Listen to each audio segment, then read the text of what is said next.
Look, I don't care if you're a Christian or an atheist, we all agree that the most influential book ever written is the Bible, but nobody seems to know what the heck is actually in the book. In the next 10 minutes, I'm going to give you an overview of everything that happens in the Bible while you're sitting on the throne. No pun intended. The Bible is a collection of 66 books with 40 different authors written over 1,500 years. Genesis opens up with God creating everything: light, land, animals, and finally human beings made in His image. Adam and Eve get paradise with one rule, and they blow it. They eat the forbidden fruit, sin enters the world, and everything breaks. They're kicked out of Eden. Their son Cain murders their son Abel. Humanity spirals into wickedness so bad that God floods the earth, saving only Noah and his family. After the flood, humans try building the Tower of Babel to make a name for themselves. God scatters them and confuses their language. Humanity is broken, scattered, and separated from God. It looks hopeless. But then, God makes a promise. God chooses one man, Abraham, and makes a covenant. Through your family, I will bless the entire world. Abraham's son Isaac has a son named Jacob. Jacob has 12 sons who become the 12 tribes of Israel. One son, Joseph, gets sold into slavery by his jealous brothers and ends up in Egypt, rises to power, and saves his family from famine. Genesis ends with God's chosen family living in Egypt. Fast forward 400 years, Exodus begins with Israel enslaved in Egypt. God raises up Moses, sends 10 devastating plagues, and leads Israel out through the Red Sea in one of the most epic escape stories in history. At Mount Sinai, God gives the 10 Commandments and detailed instructions for worship. Israel builds a tabernacle, a tent where God's presence dwells among His people. Leviticus is basically the instruction manual for how sinful people approach a holy God. Lots of rules about sacrifices, cleanliness, and holiness. Numbers tracks Israel's journey through the wilderness. They send 12 spies into the promised land. 10 say it's impossible. 2, Joshua and Jacob, say that God has given them victory. Israel believes the fearful majority, so God makes them wander 40 years until that generation dies off. Deuteronomy is Moses giving his final speeches before Israel enters the land. He reminds them of God's faithfulness and warns them, obey God and be blessed, rebel and be cursed. Moses dies, Joshua takes over. Joshua, in the book of Joshua, leads Israel into the promised land. Jericho's walls falls, battles are won, the land is divided amongst the tribes, Joshua dies, and then things fall apart.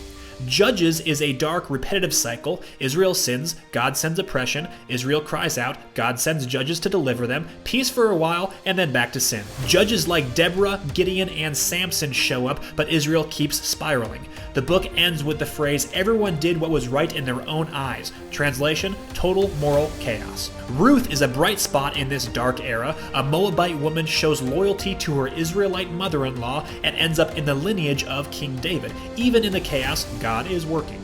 1 Samuel introduces Samuel, the last judge who anoints Saul as Israel's first king. Saul starts strong but disobeys God and gets rejected. God chooses David, a shepherd boy who kills Goliath, as the next king. 2 Samuel covers King David's reign. Military victories, dancing before the ark, adultery with Bathsheba, family disasters, but also God's promise that David's throne will last forever. That promise is important, so let's remember it. 1 Kings starts with Solomon, David's son, building a magnificent temple in Jerusalem. Solomon begins with wisdom but ends with compromise, marrying foreign wives who lead his heart away from God. When Solomon dies, the kingdom splits. 10 tribes in the north, Israel, 2 tribes in the south, Judah.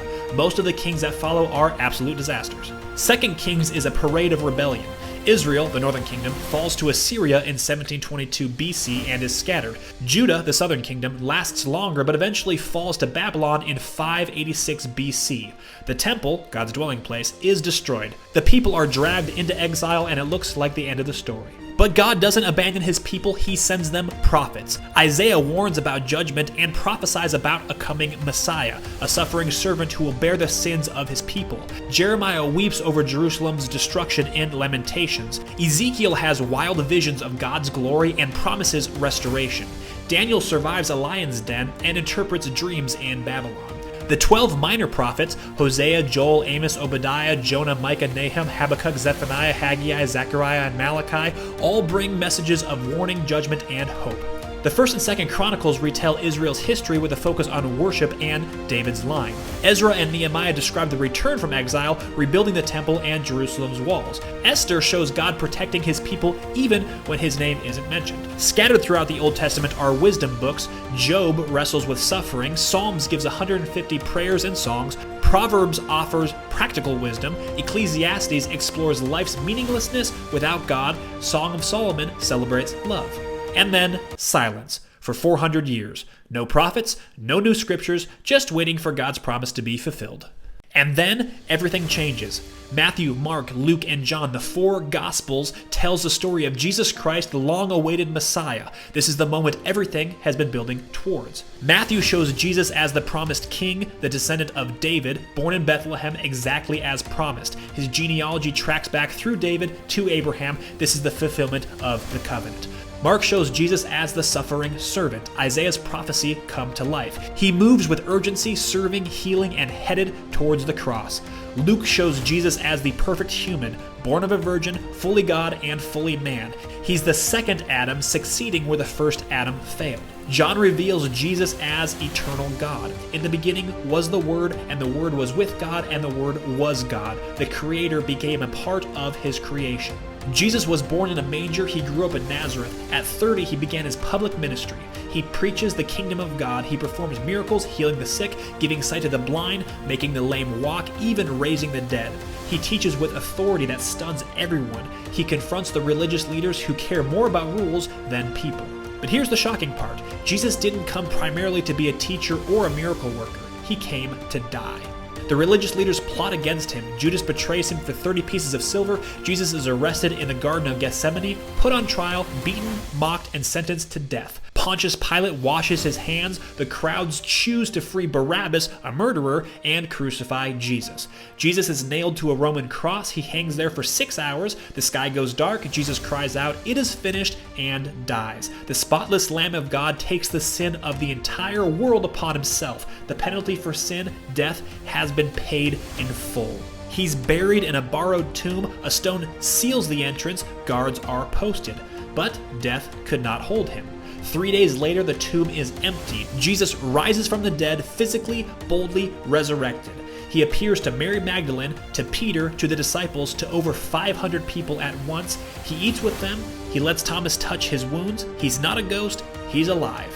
For 40 days, Jesus teaches his disciples about the kingdom. Then he ascends into heaven, promising to return, but he doesn't leave them alone. Acts picks up where the Gospels end. 10 days after Jesus ascends, the Holy Spirit comes at Pentecost like a rushing wind and tongues of fire. Peter, the guy who denies Jesus 3 times, stands up and preaches. 3,000 people believe and are baptized in one day. The church is born. The gospel spreads like wildfire. Stephen becomes the first martyr. A persecutor named Saul encounters Jesus on the Damascus Road and becomes Paul the Apostle, the greatest missionary in history. The message goes from Jerusalem to Judea to Samaria to the ends of the earth, from a small group of disciples to a worldwide movement that will change history forever. The rest of the New Testament is letters written to the church and believers. Romans explains the Gospels. We're saved by faith, not works. 1st and 2nd Corinthians address church problems and God's power working through weakness. Galatians defends grace against legalism. Ephesians, Philippians, Colossians, and 1st and 2nd Thessalonians teach about the church, joy, Christ's supremacy, and his return. 1st and 2nd Timothy and Titus give instructions for church leaders. Philemon is about forgiveness and reconciliation. Hebrews shows Jesus is better than everything in the Old Testament, better than angels, Moses, the priesthood, and sacrifices. James emphasizes that real faith produces action. 1st and 2nd Peter encourage suffering believers to stand firm. 1st, 2nd, and 3rd John teach about walking in love and truth. Jude warns against false teachers who twist grace into a license to sin. And finally, Revelation, the grand finale. John receives a vision of what is coming. Jesus returns, not as a suffering servant, but as a conquering king. Judgment falls on those who reject him. Satan, death, and hell are thrown into the lake of fire. Evil is destroyed once and for all. Then God creates a new heaven and a new earth. The curse from Genesis 3 is reversed. Death is defeated. Tears are wiped away. God dwells with his people face to face. No temple needed because God himself is there. The story that began in a garden ends in a garden city, the New Jerusalem. The tree of life that was lost in the Garden of Eden is restored. Paradise isn't just regained, it is upgraded, and the invitation goes out. Come, whoever is thirsty, let him come. Whoever desires, let him drink of the water of life freely. And that is an overview of the entire Bible. You can wipe now.